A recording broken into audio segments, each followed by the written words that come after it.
Chapter 1. The Invitation That Broke Me. I never imagined life would humble me like this. The day I opened the golden envelope, my heart froze. The words stared back at me like sharp knives. You are invited to the wedding of Dr. Gansu Mensah and Mrs. Amma K. Mensah.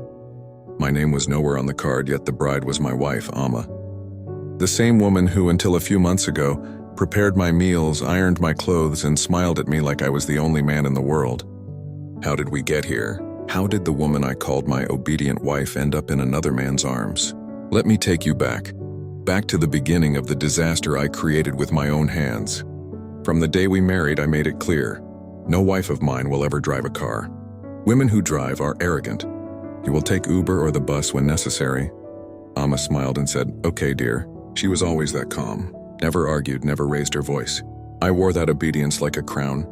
What I didn't know was that obedience without joy is just quiet rebellion waiting for a moment to breathe. At first, things were perfect.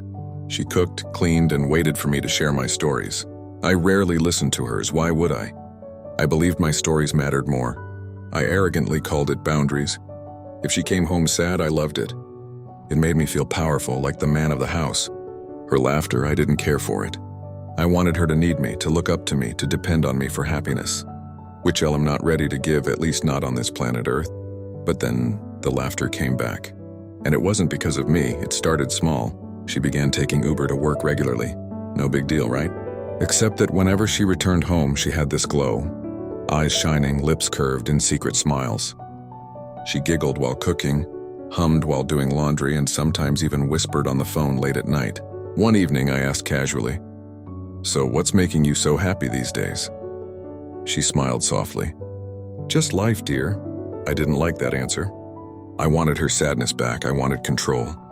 But instead of confronting her, I acted like I didn't care. Deep down, something burned inside me, a fear I refused to name. The truth was that Uber driver wasn't just any driver. His name was Gansu, and Gansu wasn't struggling. He wasn't desperate for cash.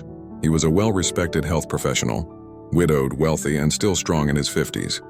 Driving Uber was his way of escaping loneliness after his wife died, leaving him with 2 grown children who adored him and begged him to find love again. And my Amma, she was everything he wanted.